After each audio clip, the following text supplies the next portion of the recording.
families, pensioners, businesses, teachers, nurses and many others are worried about the future. So today we deliver a plan to tackle the cost of living crisis and rebuild our economy. Our priorities are stability, growth and public services. We also protect the vulnerable, because to be British is to be compassionate, and this is a compassionate Conservative government. We are not alone in facing these problems, but today we respond to an international crisis with British values. We are honest about the challenges and we are fair in our solutions. Yes, we take difficult decisions to tackle inflation and keep mortgage rates down.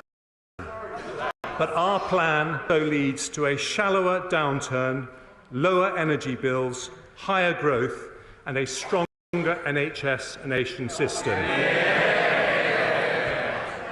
Three priorities then today: stability, growth and public services. I start with stability. Mr. Speaker, high inflation is the enemy of stability. It means higher mortgage rates, more expensive food and fuel bills, businesses failing and unemployment rising.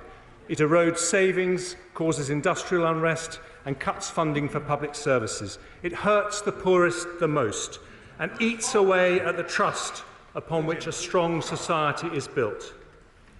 The Office for Budget Responsibility confirms global factors are the primary cause of current inflation. Most countries are still dealing with the fallout from a once-in-a-century pandemic. The furlough scheme, the vaccine rollout and the response of the NHS did our country proud, but they all have to be paid for. The lasting impact on supply chains has made goods more expensive and fuelled inflation, and this has been worsened by a made-in-Russia energy crisis. Putin's war in Ukraine has caused wholesale gas and electricity prices to rise to 8 times their historic average. Inflation is high here, but higher in Germany, the Netherlands and Italy. Interest rates have risen here, but faster in the US, Canada and New Zealand. Growth forecasts have fallen here, but fallen further in Germany. The International Monetary Fund expects 1/3 of the world's economy to be in recession this year or next. So the government, which has done an outstanding job since its independence, now has my wholehearted support in its mission to defeat inflation, and I today confirm we will not change its remit. But we need fiscal and monetary policy to work together, and that means the government and the bank working in lockstep. It means in particular giving the world confidence in our ability to pay our debts. British families make sacrifices every day to live within their means, and so too must their government, because the United Kingdom will always pay its way. I understand the motivation of my predecessor's mini-budget, and he was correct. He was correct to identify growth as a priority. But unfunded tax cuts are as risky as unfunded spending, which is why we reversed the planned measures. As a result, government borrowing has fallen, the pound has strengthened, and the OBR says today that the lower interest rates generated by the government's actions are already benefiting our economy and public finances. But, Mr. Speaker, credibility cannot be taken for granted. And yesterday's inflation figures show we must continue a relentless fight to bring it down, including a rock-solid commitment to rebuild our public finances. Richard Hughes and his team at the OBR today lay out starkly the impact of global headwinds on the UK economy, and I'm enormously grateful to him and his team for their thorough work. The OBR forecast the inflation rate to be 9.1% this year and 7.4% next year. They confirm that our actions today help inflation to fall sharply from the middle of next year. They also judge that the UK, like other countries, is now in recession. Overall this year, the economy is still forecast to grow by 4.2%.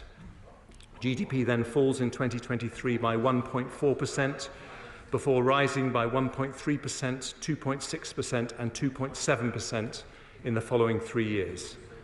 The OBR says higher energy prices explain the majority of the downward revision in cumulative growth since March. They also expect a rise in unemployment from 3.6% today to 4.9% in 2024, before falling to 4.1%. Today's decisions mean that over the years, borrowing is more than halved. This year, we're forecast to borrow 7.1% of GDP, or £177 billion. Next year, 5.5% of GDP, or £140 billion. Then by 2027-28, it falls to 2.4% of GDP, or £69 billion. As a result, underlying debt as a percentage of GDP starts to fall from a peak of 97.6% in 2025-6 to 97.3% in 27-28. I also confirmed 2 new fiscal rules. The first is that underlying debt must fall as a percentage of GDP by the 5th year of a rolling 5-year period. The second, that public sector over the same period must be but 3% of GDP. And the plan I'm announcing today meets both rules. Today's statement delivers a consolidation of £55 billion and means inflation and interest rates end up significantly lower. We achieve this, Mr. Speaker, in a balanced way. In the short term, as growth slows and unemployment rises, we will use fiscal policy to support the economy. The OBR confirm that because of our plans, the recession is shallower and inflation is reduced. Unemployment is also lower, with about 70,000 jobs saved as a result of our decisions today. Then, once growth returns, we increase the pace of consolidation to get debt falling. This further reduces the pressure on the bank to raise interest rates, because as Conservatives, we do not leave our debts to the next generation.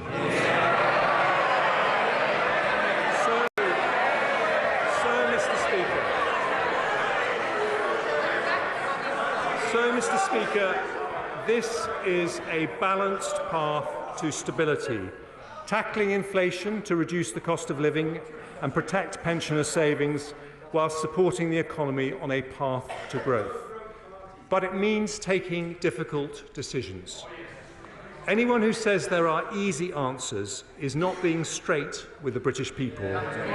Some argue for spending cuts, but that would not be compatible with high-quality public services. Others say savings should be found by increasing taxes, but Conservatives know that high-tax economies damage enterprise and erode freedom. We want low taxes and sound money, but Conservatives know sound money has to come first, because inflation eats away at the pound in people's pockets even more insidiously than taxes. So with just under half of the £55 billion consolidation coming from tax and just over half from spending, this is a balanced plan for stability. I turn first to our decisions on tax. I have tried to be fair by following 2 broad principles. Firstly, we ask those with more to contribute more, and secondly, we avoid the tax rises that damage growth. Although my decisions today do lead to a substantial tax increase, we have not raised headline rates of taxation, and tax as a percentage of GDP will increase by just 1% over the 5 years. From those who have more means that the first difficult decision I take on tax is to reduce the threshold at which the 45p rate becomes payable from £150,000 to £125,140. Those earning £150,000 or more will pay just over £1,200 more in tax every year. We're also taking difficult decisions on tax-free allowances.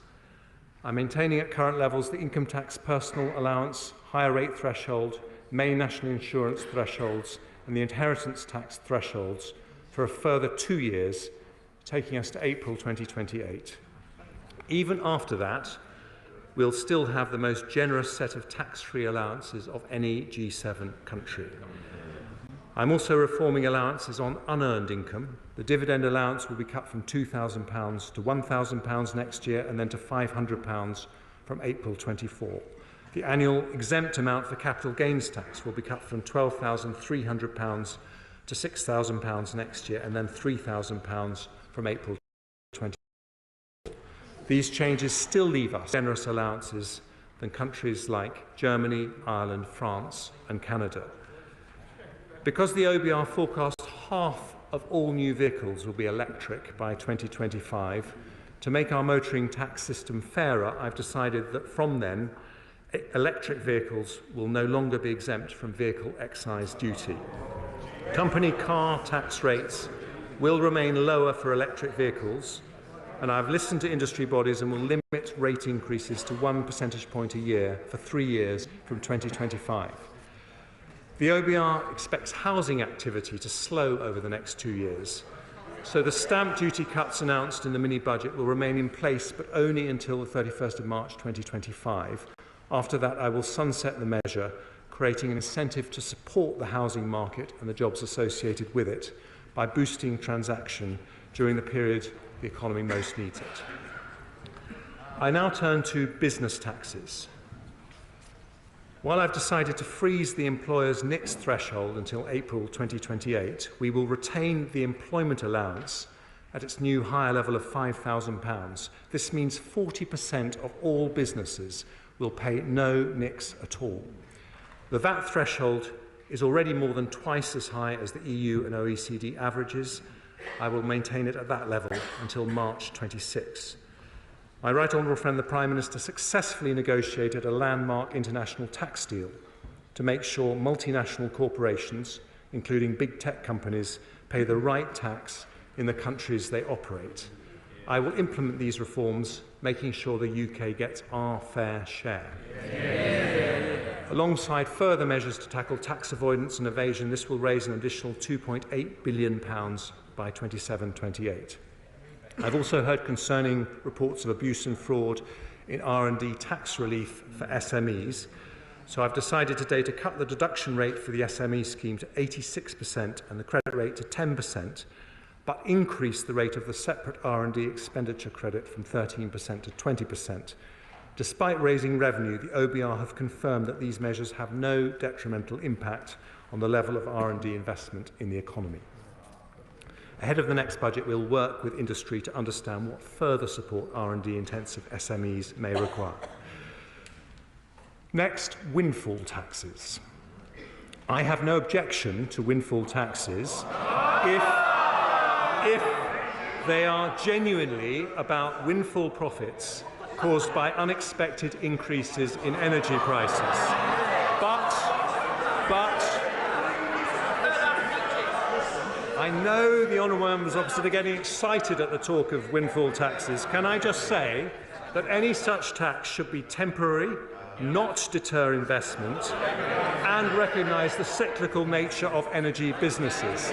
So, taking account of this, I've decided that from January the 1st until March 28, we will increase the energy profits levy from 25% to 35%. The structure of our energy market also creates windfall profits for low-carbon electricity generation. So from January the 1st, we've decided to introduce a new temporary 45% levy on electricity generators. Together, these measures raise £14 billion next year. Finally, I turn to business rates. It's an important principle that bills should accurately reflect market values. So we'll proceed with the revaluation of business properties from April 23. But I will soften the blow on businesses with a nearly £14 billion tax cut over the next 5 years. Nearly 2/3 of properties will not pay a penny more next year, and thousands of pubs, restaurants and small high street shops will benefit. This will include a new government-funded transitional relief scheme, as called for by the CBI, the British Retail Consortium, the Federation of Small Businesses and others, benefiting around 700,000 businesses. Mr. Speaker, our plan for the cost of living delivers lower inflation, lower mortgage rates, a shallower downturn and lower unemployment. But it also involves public spending discipline. So I turn next to how we protect public services through a challenging period. The Prime Minister's vision for this country has at its heart a strong NHS and world-class education. We know that a strong economy depends on strong public services, so we will protect them as much as we can as we deliver our plan for stability and growth. We do have to take difficult decisions on public finances, so we're going to grow public spending, but we're going to grow it more slowly than the growth in the economy. For the remaining 2 years of the spending review, we'll protect the increases in departmental budgets we've already set out in cash terms, and then grow resource spending at 1% a year in real terms in the 3 years that follow. Although departments will have to make efficiencies to deal with inflationary pressures in the next 2 years, this decision means overall spending in public services will continue to rise in real terms for the next 5 years. Before I turn to our plan for schools and the NHS, I start with 2 other areas of spending. The Department for Work and Pensions has a critical role in supporting people into work, and I am proud to live in a country with one of the most comprehensive safety nets anywhere in the world. But I am also concerned that we've seen a sharp increase in economically inactive working-age adults of around 630,000 people since the start of the pandemic. Employment levels have yet to return to pre-pandemic levels, which is bad for businesses who cannot fill vacancies and bad for people missing out on the opportunity to do well for themselves and their families. So the Prime Minister has asked the Work and Pensions Secretary to do a thorough review of issues holding back workforce participation to conclude early in the new year. Alongside this, I am also committed to helping people already in work to raise their incomes, progress in work and become financially independent. So we will ask over 600,000 more people on universal credit to meet with a work coach so that they can get the support they need to increase their hours or earnings. I've also decided to move back the managed transition of people from employment and support allowance onto universal credit to 2028 and will invest an extra £280 million in DWP to crack down on benefit fraud and error over the next 2 years. And the government's review of the state pension age will also be published early 2023. Our security at home depends on our security overseas. So I turn next to defence and other international commitments. The privilege of being this country's Foreign Secretary showed me firsthand the enormous respect in which this country is held, because the United Kingdom is and has always been a force for good in the world. Nothing sums that up more than the courage of our armed forces, men and women who risk their lives every day in defence of our territory and our belief in freedom. Alongside them, I salute the citizens of another country right on the front line of that fight today, the brave people of Ukraine. Yeah. The United Kingdom has given their military support worth £2.3 billion since the start of Putin's invasion, the second highest contribution in the world after the United States, which demonstrates that our commitment to democracy and open societies remains steadfast. In that context, the Prime Minister and I both recognise the need to increase defence spending. But before we make that commitment, it's necessary to revise and update the integrated review written as it was before the Ukraine invasion. And I've asked for that vital work to be completed ahead of the next budget and today confirm we will continue to maintain the defence budget at least 2% of GDP to be consistent with our NATO commitment. Another important international commitment is to overseas aid. The OBR's forecasts show a significant shock to public finances, so it won't be possible to return to the 0.7% target until the fiscal situation allows. We remain fully committed to that target, and the plans that I've set out today assume that ODA spending will remain around 0.5% for the forecast period. As a percentage of GNI, we were the third highest donor in the G7 last year, and I am proud our aid commitment has saved thousands of lives around the world. So I look forward to working closely with my right honourable friend, the member for Sutton Coldfield, now rightly back in his place in Cabinet, to make sure we continue to play a leadership role in tackling global poverty. The United Kingdom has also been a global leader on climate change, cutting emissions by more than any other G20 country. But with the existential vulnerability we face, now would be the wrong time to step back from our international climate responsibilities. So I also confirm that despite the economic pressures, we remain fully committed to the historic Glasgow Climate Pact agreed at COP26, including a 68% reduction in our own emissions by 2030. I turn to education. Mr. Speaker, being pro-education is being pro-growth. But providing our children with a good education is not just an economic mission, it's a moral mission, one to which my right honourable friend the Prime Minister has always been deeply committed. Thanks to the efforts of successive Conservative education secretaries, particularly my right honourable friends from Surrey Heath and from Bognor Regis, we have risen 9 places in the global league tables for maths and reading in the last 7 years. I still, however, have concerns that not all school leavers get the skills they need for a modern economy.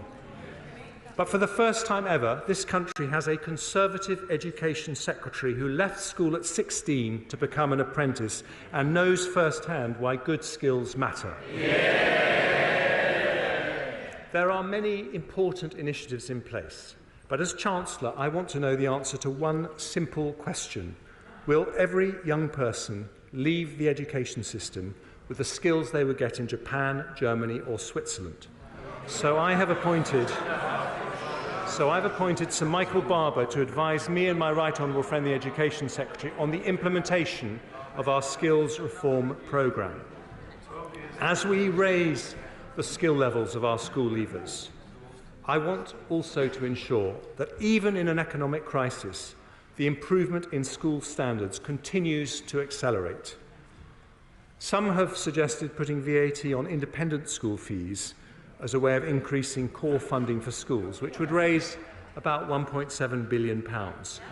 But according to certain estimates, that would result in up to 90,000 children from the independent sector switching to state schools, giving with one hand only to take away with another.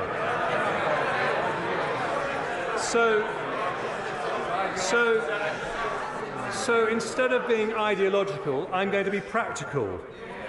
Because we want school standards to continue to rise for every single child, we're going to do more than protect the school's budget. We're going to increase it. And I can announce today that next year and the year after, we will invest an extra £2.3 billion per annum in our schools. Our message to heads and teachers and classroom assistants is thank you for your brilliant work. We need it to continue, and in difficult economic circumstances, a Conservative government is investing more in the public service that defines all our futures. Mr. Speaker, the service we depend on more than any other is the NHS. As a former Health Secretary, I know how hard people are working on the front line and how much they're struggling after the pandemic. The biggest issues are workforce shortages and pressures in the social care sector. So today I address them both. On staff shortages, the the former chair of the Health and Social Care Select Committee put forward a case for a long-term workforce plan. He even wrote a book about it, which I've read. I've listened carefully to his proposals, and I believe they have merit. So the Department of Health and Social Care and the NHS will publish an independently verified plan for the number of doctors, nurses and other professionals we'll need in 5, 10 and 15 years' time, taking full account of the need for better retention and productivity improvements. I've also listened to extensive representations about the challenges facing the social care sector. It did a heroic job looking after children, disabled adults and older people during the pandemic. Its 1.6 million employees work incredibly hard, but even outside the pandemic, the increasing number of over 80s is putting massive pressure on their services. I also heard very real concerns from local authorities, particularly about their ability to deliver the Dilnot reforms immediately. So I will delay the implementation of this important reform for 2 years, allocating the funding to allow local authorities to provide more care packages. I also want the social care system to help free up some of the 13,500 hospital beds that are occupied by those who should be at home. So I've decided to allocate for adult social care additional grant funding of £1 billion next year and £1.7 billion the year after. Combined with savings from the delayed Dilnot reforms and more council tax flexibilities, this means an increase in funding available for the social care sector of up to £2.8 billion next year and £4.7 billion the year after. That's a big increase, but how we look after our most vulnerable citizens is not just a practical issue. It speaks to our values as a society. So today's decision will allow the social care system to deliver an estimated 200,000 more care packages over the next 2 years, the biggest increase in funding under any government of any colour in history. The NHS budget has been increased to record levels to deal with the pandemic. And today I'm asking the NHS to join all public services in tackling waste and inefficiency. We want Scandinavian quality alongside Singaporean efficiency, both better outcomes for citizens and better value for taxpayers. That does not mean asking people on the front line, often exhausted and burned out, to work harder, which would not be possible or fair. But it does mean asking challenging questions about how to reform all our public services for the better. So with respect to the NHS, I've asked former Health Secretary and Chair of the Norfolk and Waveney Integrated Care System, Patricia Hewitt, to help me and the Health Secretary achieve that by advising us on how to make sure the new integrated care boards, the local NHS bodies, operate efficiently and with appropriate autonomy and accountability. I've also had discussions with NHS England about the inflationary pressures on their budget. I recognise that efficiency savings alone will not be enough to deliver the services we all need. So because of difficult decisions taken elsewhere today, I will increase the NHS budget in each of the next 2 years by £3.3 billion. The Chief Executive of the NHS, Amanda Pritchard, has said that this should provide sufficient funding for the NHS to fulfil its key priorities. She said it shows the government is serious about its commitment to prioritise our NHS. £3.3 billion for the NHS, £4.7 billion for social care, a record £8 billion package for our health and care system. That is a Conservative government putting the NHS first. Mr. Speaker, the NHS and schools in Scotland, Wales and Northern Ireland face equivalent pressures. So the Barnett consequentials of today's decisions mean an extra £1.5 billion for the Scottish Government, £1.2 billion for the Welsh Government, £650 million for the Northern Ireland Executive. That is more resources for the schools and hospitals in our devolved nations next year, the year after, and every year thereafter. Mr. Speaker, our support for public services means that despite needing to find £55 billion in savings and tax rises, we are protecting the amount going into public services in real terms over the 5-year period. But if we're going to sustain our public services and avoid a doom loop of ever higher taxes and ever lower dynamism, we need economic growth. So I now turn, well, they've never been interested in growth, but we on this side of the House are.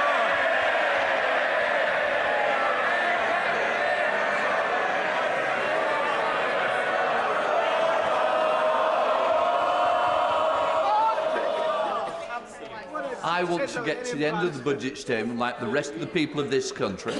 Chancellor of the Exchequer. Thank you, Mr. Speaker. So let's start with a difficult message for the party opposite. You cannot borrow your way to growth.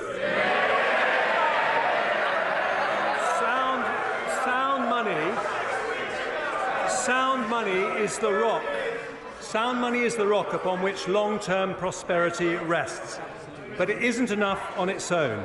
Our plan is designed to build a high-wage, high-skill economy that leads to long-term prosperity. In his May's lecture, my right honourable friend the Prime Minister identified the keys to doing this: people, capital and ideas.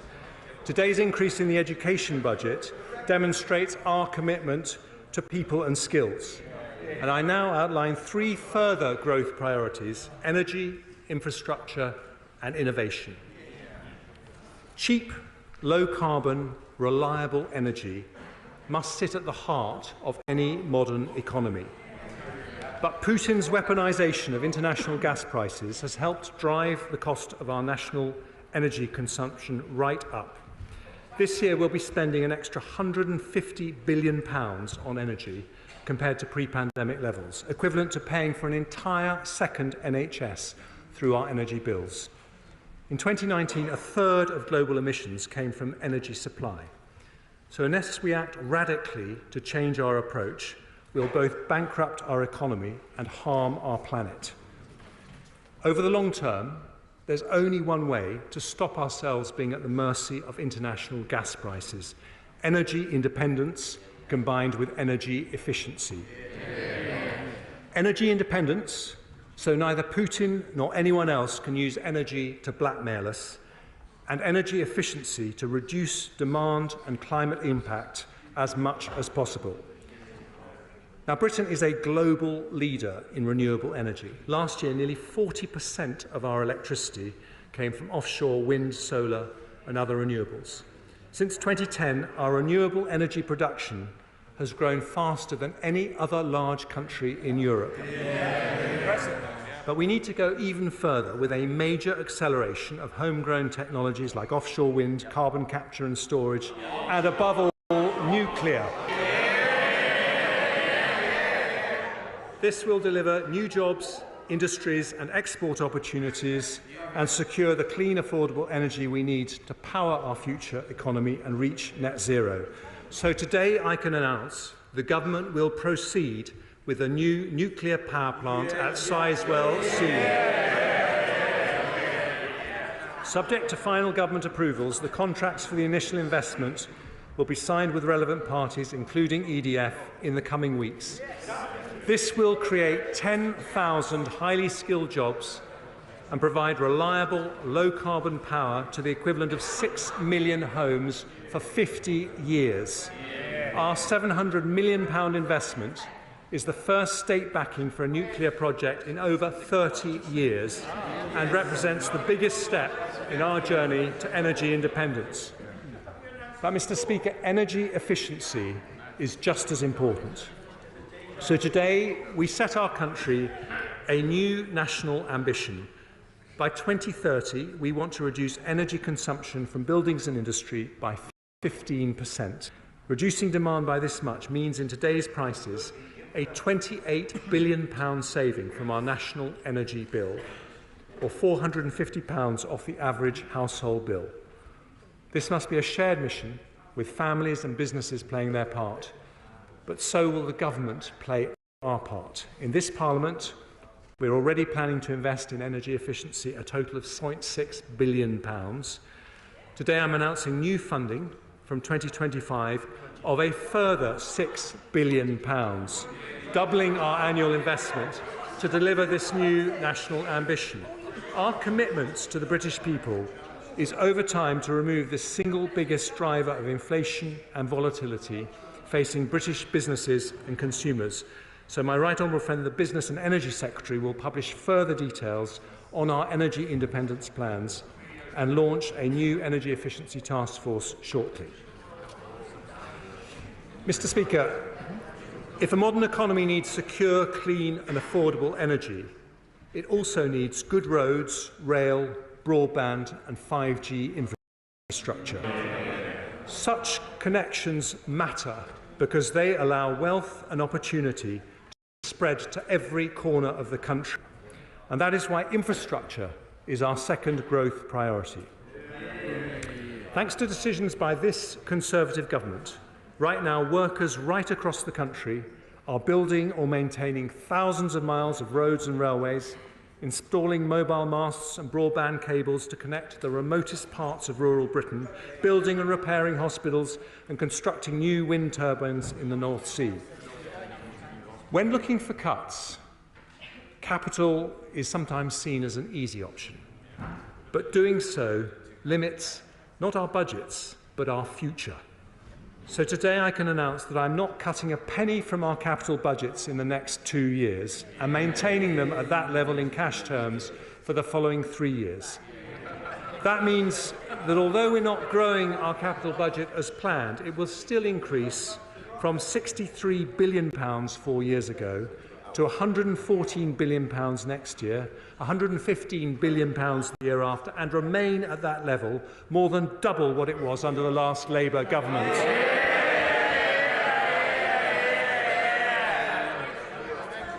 Smart countries build on their long-term commitments rather than discard them. So today I confirm that because of this decision, alongside Sizewell C, we will deliver the core Northern Powerhouse Rail, HS2 to Manchester, and East West Rail, and the new hospitals programme, and gigabit broadband rollout. All these and more will be funded as promised, with over £600 billion of investment over the next 5 years to connect our country and grow our economy. Our National Conservative mission is to level up economic opportunity across the country. And that too needs investment in infrastructure. So I will also proceed with round 2 of the Levelling Up Fund, at least matching the £1.7 billion value of round 1. We'll also drive growth across the UK by working with the Scottish Government on the feasibility study for the A75, supporting the Advanced Technology Research Centre in Wales, and funding a trade and investment event in Northern Ireland next year. But to unlock growth right across the country, we need to make it easier for local leaders to make things happen without banging on a Whitehall door. Our brilliant mayors, like Andy Street and Ben Houchin, have shown the power of civic entrepreneurship. We need more of this inspirational local leadership. So today I can announce a new devolution deal that will bring an elected mayor to Suffolk, and deals to bring mayors to Cornwall, Norfolk and an area in the North East to follow shortly. We're also making progress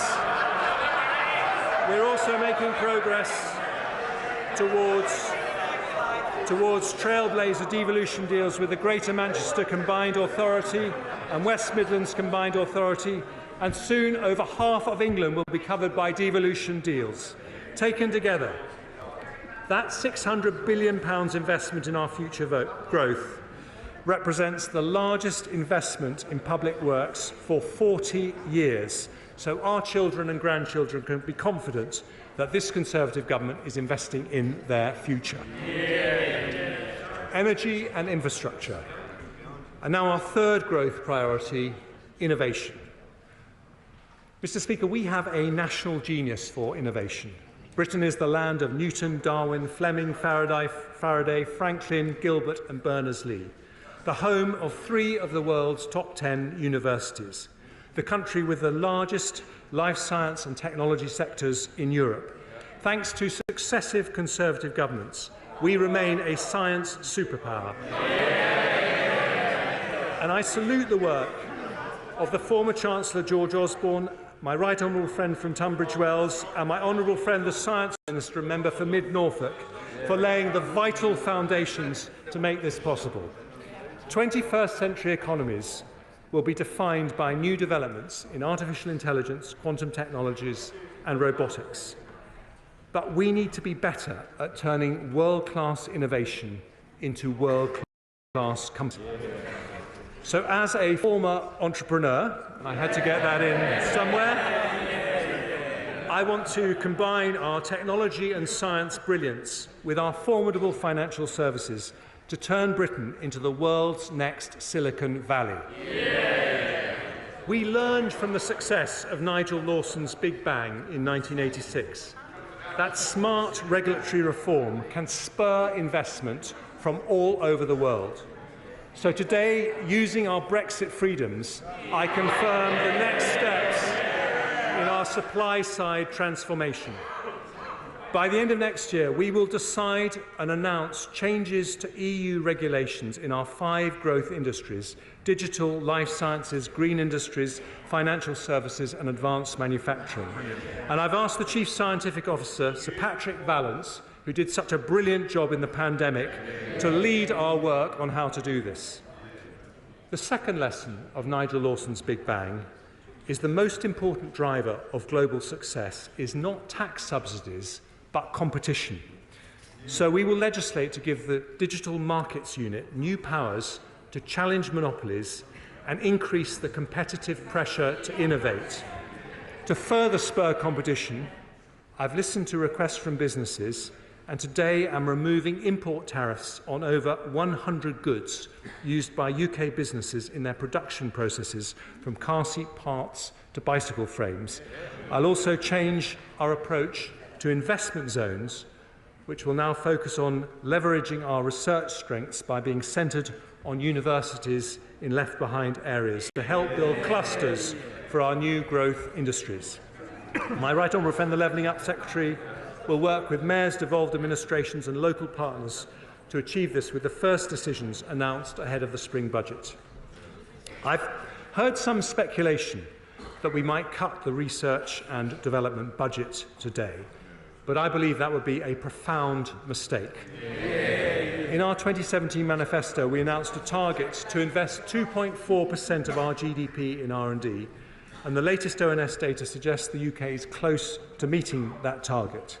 I want to go further, so today I protect our entire research budget and confirm that we'll increase public funding for R&E to 20 billion by 24-25 as part of our mission to make the United Kingdom a science superpower.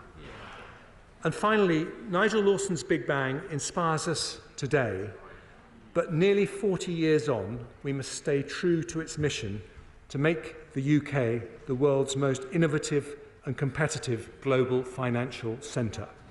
So to further support investment across our economy, I also announced that we're publishing our decision on Solvency II, which will unlock tens of billions of pounds of investment for our growth-enhancing industries.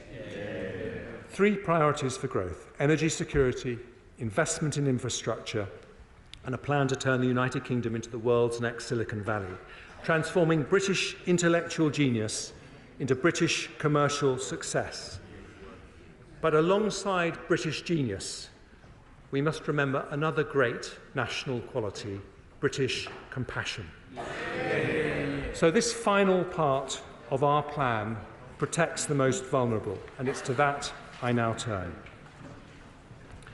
Mr. Speaker, strong public finances aren't just to make accountants happy. It's because we took difficult decisions in 2010 that we could afford record funding increases for the NHS, the landmark furlough scheme, and now the energy price guarantee. Today, the discipline that we've shown means we can provide targeted support to help our most vulnerable citizens with the cost of living. One of the biggest worries for families is energy bills, and I pay tribute to my predecessor, the Right Honourable Member for Spelthorne, and the former Prime Minister, the Right Honourable Member for South West Norfolk, for their leadership in this area. This winter, we will stick with their plan to spend £55 billion to help households and businesses with their energy bills, one of the largest support plans in Europe. From April, we'll continue the energy price guarantee for a further 12 months at a higher level of £3,000 per year for the average household. With prices forecast to remain elevated throughout next year, this will mean an average of £500 support for every household in the country. At the same time, for the most vulnerable, we'll introduce additional cost of living payments next year of £900 to households on means-tested benefits, £300 to pensioner households, and £150 for individuals on disability benefit. We'll also provide an additional £1 billion of funding to enable a further 12-month extension to the Household Support Fund, helping local authorities to assist those who might otherwise fall through the cracks. And for those who use alternative fuels, such as heating oil and LPG to heat their homes, I'm today doubling the amount of support from £100 to £200, which will be delivered as soon as possible this winter. And before the end of the year, we'll also bring forward a new targeted approach to support businesses from next April. But I want to go further to support people most exposed to high inflation. Around 4 million families live in the social rented sector, almost 1/5 of households in England. Their rents are set at 1% above the September inflation rate, which means that on current plans, they're set to see rent hikes next year of up to 11%. For many, that would just be unaffordable. So today I can announce that this government will cap the increase in social rents to a maximum of 7% in 23-24. Compared to current plans, that is a saving for the average tenant of £200 next year. This government introduced, I thought they cared about the most vulnerable.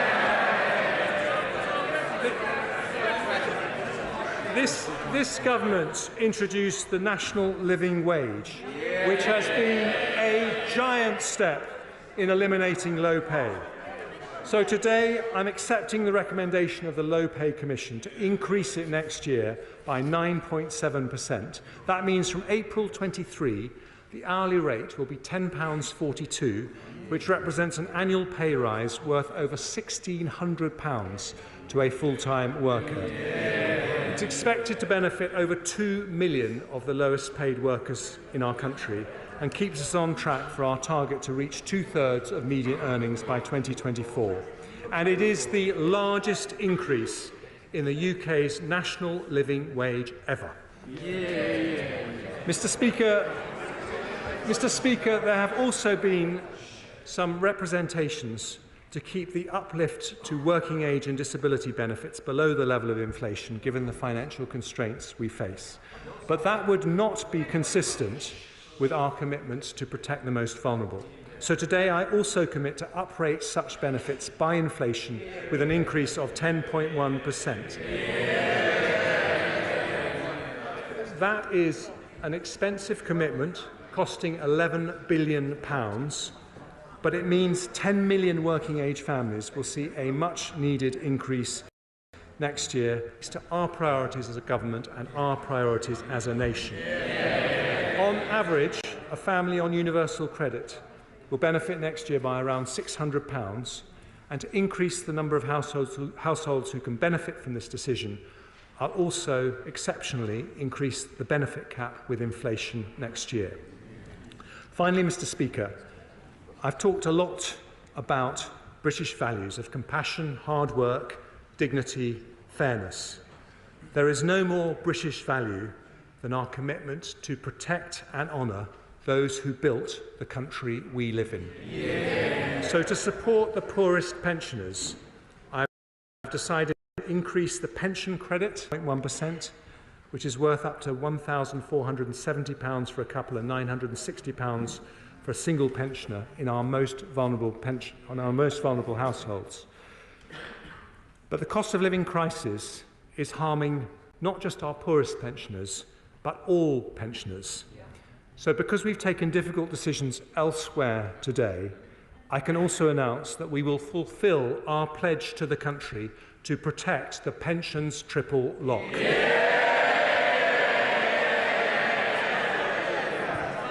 In April, the state pension will increase in line with inflation, an £870 increase, which represents the biggest ever increase in the state pension. And to the millions of pensioners who will benefit from this measure, I say now and always, this government is on your side. Mr. Speaker, there is a global energy crisis, a global inflation crisis, and a global economic crisis. But the British people are tough, inventive, and resourceful. We have risen to bigger challenges before. We aren't immune to these headwinds, but with this plan for stability, growth, and public services, we will face into the storm. There may be a recession made in Russia, but there is a recovery made in Britain.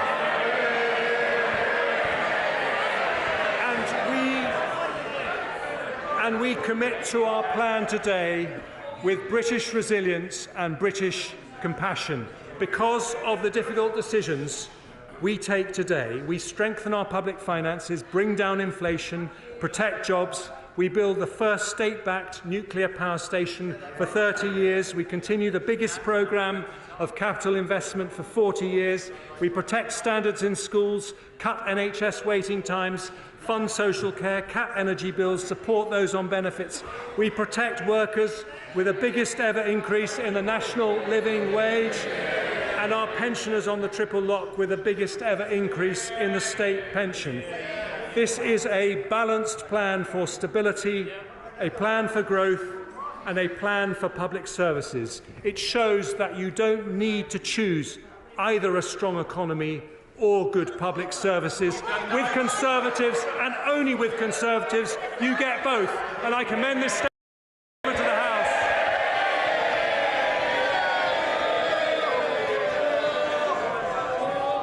I now call the Shadow Chancellor of the Exchequer, Rachel Reeves. Thank you, Mr. Speaker, and thank you to the Chancellor for that statement. So here we are, the end of 2022. 3 Prime Ministers, 4 Chancellors, and 4 budgets later. And where do we find ourselves? In a worse place than we started the year. Inflation spiralling, growth plunging, living standards falling. Mr. Speaker, Britain is a great country with fantastic strengths. But because of this government's mistakes, we are being held back. What people will be asking themselves at the next election is this: are me and my family better off with a Conservative government? And the answer is no. The mess we are in is the result of 12 weeks of Conservative chaos, but also 12 years of Conservative economic failure. Growth dismal, investment down, wages squeezed, public services crumbling. And what does the Chancellor have to offer today? More of the same, with working people paying the price for his failure. The Chancellor should have come here today to ask for forgiveness. At the very least, he could have offered an apology. But no, instead he says that his predecessor was correct in his analysis at the mini-budget, the mini-budget that put our economy into freefall.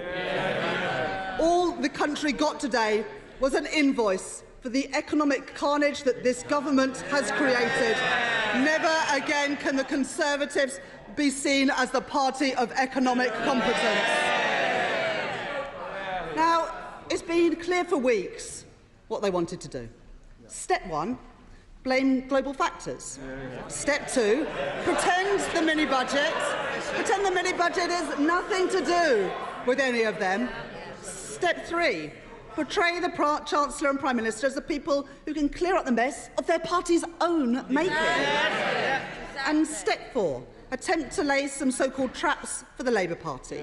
They've even had George Osborne in to advise them on how to party like it's 2010. But, Mr. Speaker, this isn't a game. This is about people's lives. This is about people's livelihoods. It's about their ability to pay the mortgage, their ability to pay the rent, and the ability to pay the bills after 12 years of Conservative stagnation that has left our country so much worse off. It's about the fact that when the global storm hits, we are uniquely exposed because of the choices that the Conservatives have made. Now, Mr. Speaker, nobody doubts that the COVID pandemic and war in Ukraine have had profound implications, and the whole House is united in its condemnation of Russia's aggression. But Britain's problems started before the COVID pandemic, and they started before Russia's illegal invasion of Ukraine. The UK has grown by an average of 1.4% a year under the Conservatives, compared to 2.1% a year in the Labour years before that. We are the only G7 economy that is still poorer than before the pandemic. As the Governor of the Bank of England told the Treasury Select Committee yesterday, the US has grown by 4.2% since the pandemic.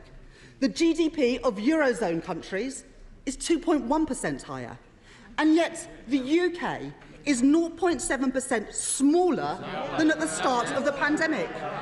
We aren't recovering. We are heading into recession, as the OBR has confirmed today. Now, the Governor described these differences as dramatic and as stark. How does the Chancellor describe them? And how does he explain them?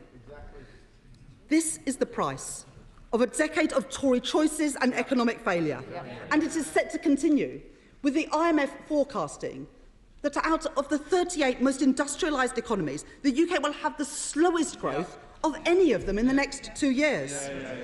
Now, the Chancellor is saying today that he will be honest. So let's be honest. No one was talking about cuts to public spending 2 months ago, and no other advanced economy is cutting spending or increasing taxes on working people as they head into recession. This government has forced our economy into a doom loop, where low growth leads to higher taxes, lower investment and squeezed wages, with a running down of public services, all of which hits economic growth again. And instead of learning from the mistakes of the last decade, they're simply repeating them. We need to break free from this vicious cycle of stagnation with fairer choices and a proper plan for economic growth. Now, the Chancellor and Prime Minister are trying to convince us that Britain faces problems that are nothing to do with them, that the mini-budget, which imposed a Tory mortgage premium, put pensions in peril and trashed our reputation around the world, was all just a bad dream. It's their Bobby Ewing strategy. Downing Street as Dallas. Old cast members return as if nothing had happened, with tangled plot lines to keep the audience. But the truth is, it has lost all credibility. And everyone knows it is long past time that this series was cancelled. And the problem for the British people is this. This is not a dream. This is the everyday nightmare of Tory Britain. Mr. Speaker, the Conservatives would have us believe that they are not responsible for the last 12 years of failure. In doing so, they take the British people for fools. Millions are already worried sick about how to make ends meet and are now facing the added stress of higher mortgage payments, the prospect of home ownership becoming more and more remote, and rents going through the roof. What does this mean? Family holidays cancelled, savings depleted, hopes for the future replaced by sleepless nights. And all of this on top of the fact that the average worker is earning less today than when the Tories came to power 12 years ago. The government has presided over the biggest wage squeeze in centuries.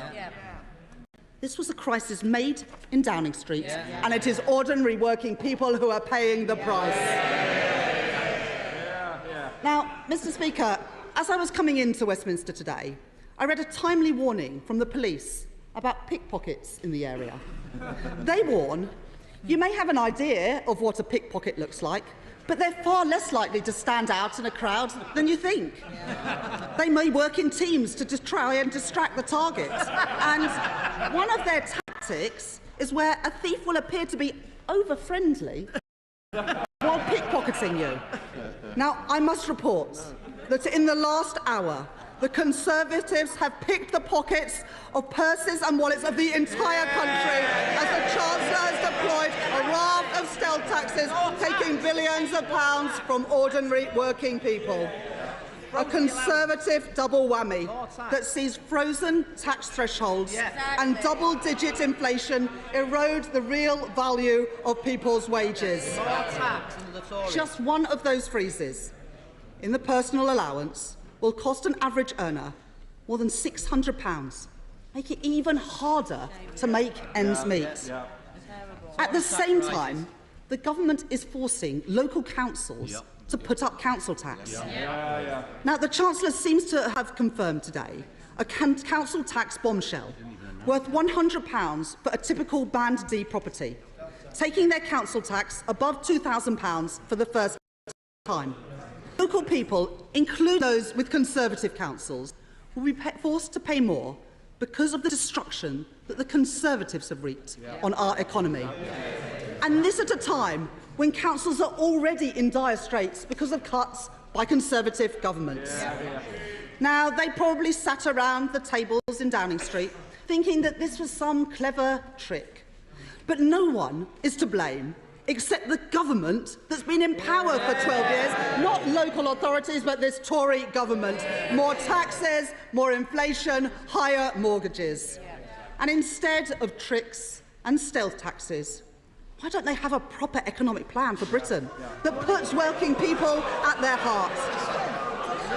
And why don't they to have a real industrial strategy that gives business certainty, unlocks investment, and means Britain can once again lead the world in the industries of the future? Mr. Speaker, the Chancellor is trying to claim that this statement today is fair. Yet we learn that of all the things that he could save from the wreckage of the kamikaze budget he chooses to press ahead with is their plan to lift the cap on bankers' bonuses. At a time when he's urging wage restraint for everybody else, how can he remotely claim that this is fair? And after weeks of will he, won't he, we learn today that the Chancellor won't, after all, be clapping down on non-doms. Tax-free income for millionaires, while millions face frozen tax allowances and council tax highs. How can he possibly claim that this is fair? He refuses to act, and I wonder why. Maybe that was the only policy that he can't get signed off by number 10 Downing Street. I say, if you make your Britain your home, you should pay your taxes here. And what about the private equity managers earning millions who benefit from a tax break on their bonuses, which mean that they pay far less tax as a proportion of their incomes than ordinary hard-working people? Did the Chancellor close that loophole today and make sure that they pay their fair share of tax? He did not. He made ordinary working people pay the price instead.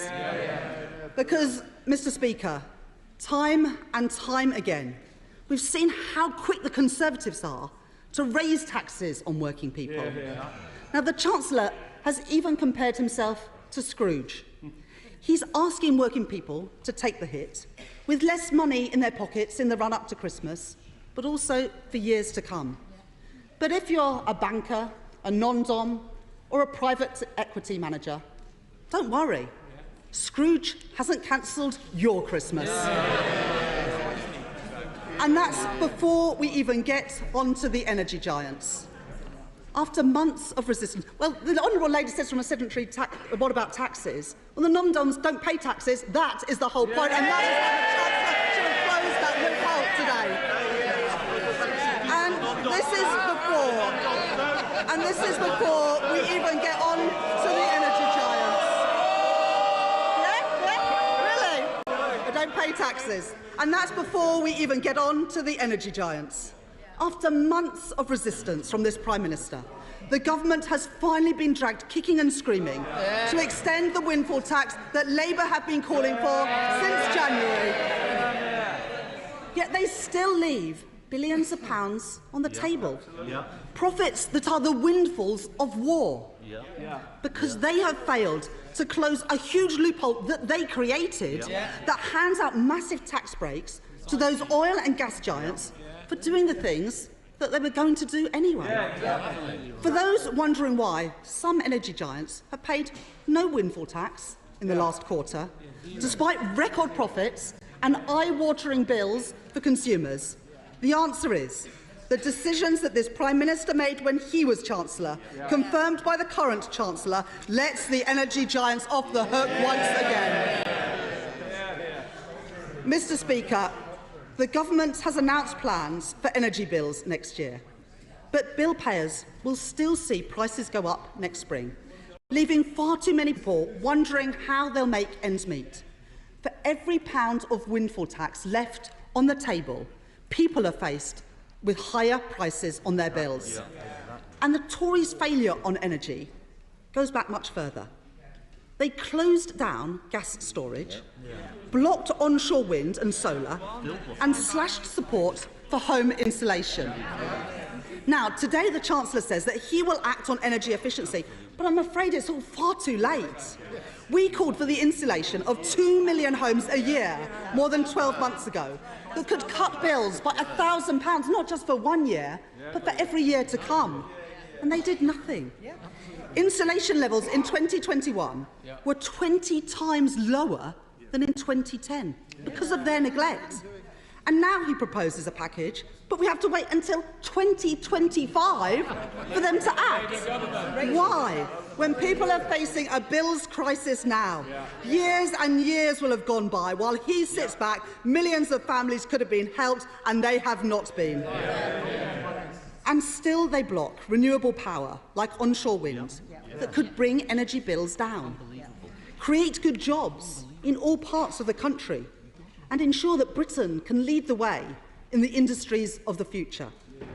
Clean power is the right solution to the energy price crisis, but yet again the Conservatives have failed. They have failed to protect us from future shocks, failed to tackle the cost of living crisis, and failed to take the decisions in our country's national interest. It is because they have failed to grow the economy that they are having to bring forward yet another statement with tax rises and spending cuts. The last Prime Minister and Chancellor embarked on a reckless sugar rush that abandoned fiscal rectitude, and they all cheered for it. But the current Prime Minister and Chancellor have given up on growth altogether. And how do we know? Because the Office of Budget Responsibility has seen their plans, and they've downgraded growth in the months and years ahead. Achieving the levels of growth this country needs isn't like flicking on a switch. No. We need a serious long-term plan to get our economy growing again, powered by the talents and efforts of millions of ordinary working people and thousands of businesses. We need a fairer, greener, more dynamic economy, creating good jobs in every part of the country, in homegrown renewables, in green hydrogen, in carbon capture and storage, with Labour's Green Prosperity Plan, with a modern industrial strategy where government works hand in hand with business, properly fixing business rates so that small businesses and our high street businesses thrive again, and fixing the holes in the government's Brexit deal to help UK businesses trade and compete in the world, and ensuring that Britain is the best place to start and grow a business. That is what a Labour government will do. Mr. Speaker, while our public services are struggling and working people are being stretched, the rampant waste and cronyism from this government continues apace. It does not seem to concern the Chancellor that his government dished out £3.5 billion of contracts to friends and donors of the Conservative Party. And the latest Prime Minister spent so much time when he was Chancellor practising his signature for his glossy Instagram graphics that he failed to put in place even the most simple checks on COVID support. That is why the former Treasury Minister, Lord Agnew, described the current Prime Minister's fraud failures as schoolboy errors. The Prime Minister left the doors to the vaults wide open to organised criminals and drugs gangs. They helped themselves to £6.7 billion of taxpayers' money, money that the government is failing to retrieve. And last month it was slipped out that the Taxpayer Protection Task Force set up to get this money back is being wound down. The government's just given up, and the Conservatives are turning yet again to our crucial public services to make up the money. Mr. Speaker, the fraudsters may think that they have got away with it, but a Labour government will hunt them down for everything that they have taken from the taxpayer. The country is sick of being ripped off by the Tories. We want our money back. Because of Tory failure, our crumbling public services are set to suffer even more. Ordinary people lose yet again. Never before have people paid so much in tax and yet got so little in return. At the weekend, the Chancellor admitted that the NHS was already on the brink of collapse.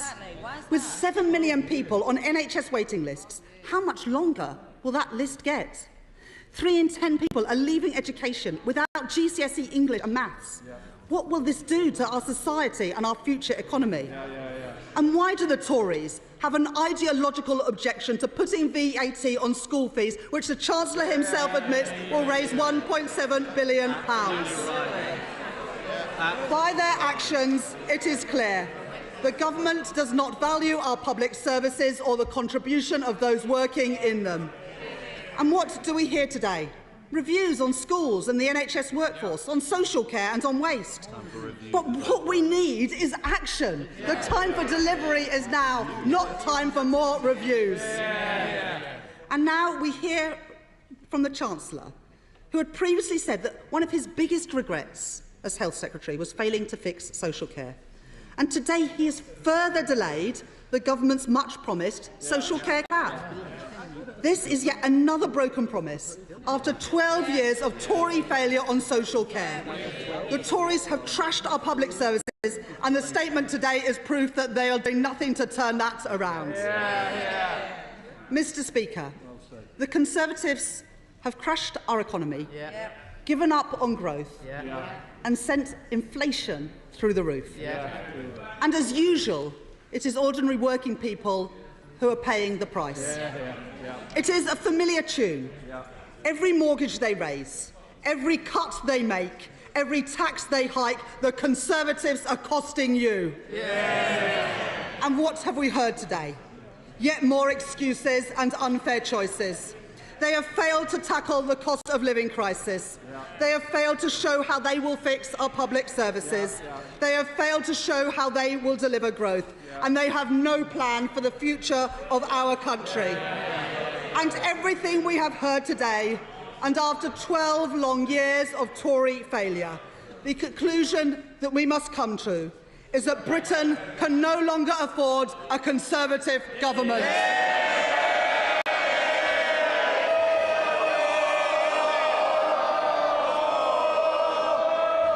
Right. Let me start with the Chair of the Select Committee, Harriet Bowen. Thank you, Mr. Speaker. Bond.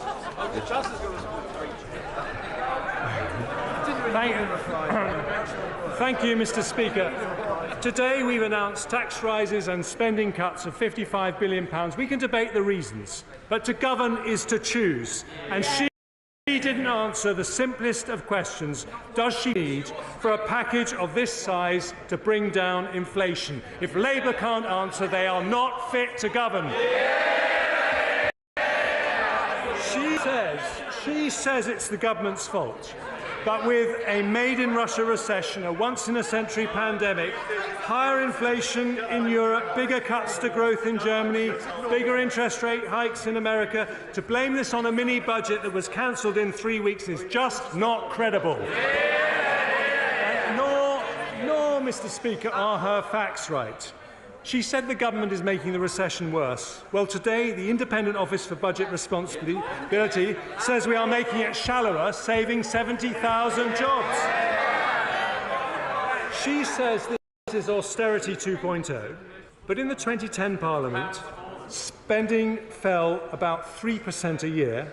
In this Parliament, even in the next 2 years, it will rise 3% a year. £11 billion for the NHS and schools is not just more for our public services, it's massively more than she has ever promised. And then she talked about our record over 12 years, so let's do that. Growth higher than Germany, France, Italy or Japan. Lowest unemployment for nearly 50 years. Good or outstanding schools up by a quarter. 4 million more patients in good or outstanding hospitals. In other words, growth up, employment up, school standards up, NHS funding up. And because she won't back this package, the British people today know that under Labour, it's inflation worse, cost of living worse, unemployment worse, competitiveness worse.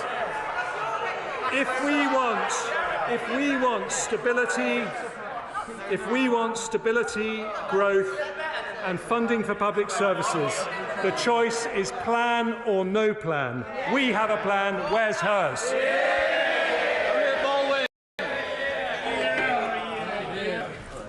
Thank you, Mr. Speaker, and it's good to see the return of the forecast from the official Office for Budget Responsibility, and I think we all remember why a Conservative government had to set up the Office for Budget Responsibility. We'll have them in front of our committee next Tuesday and we can question the underlying assumptions of the forecast. I welcome the fact that the Chancellor confirmed today that his announcements go with the grain of what the Bank of England is trying to do in bringing down inflation. That surely is the most important economic challenge for our country at the moment. But could I ask the Chancellor if he could elaborate a bit more on his thinking?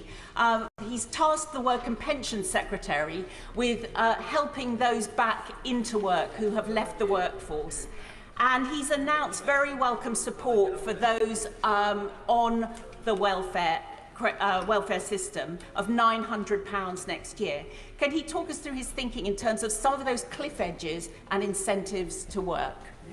Well, can I welcome my honourable friend to her chairmanship of the Select Committee. I know she'll do a brilliant job.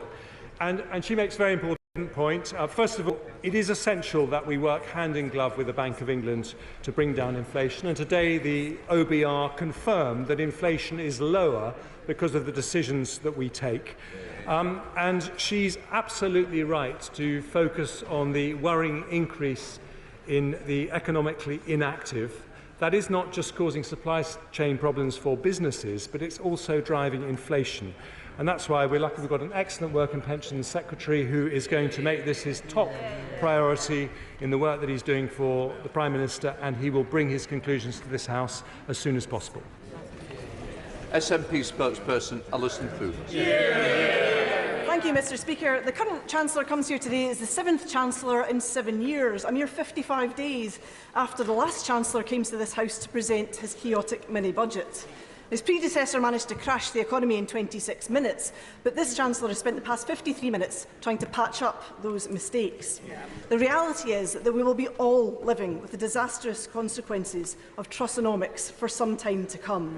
He's brought forward new targets because he's failing to meet the old ones, and his difficult choices are of nothing compared to what many of our constituents face. The Tories spent the summer squabbling in a leadership contest when they should have been preparing for this difficult winter ahead.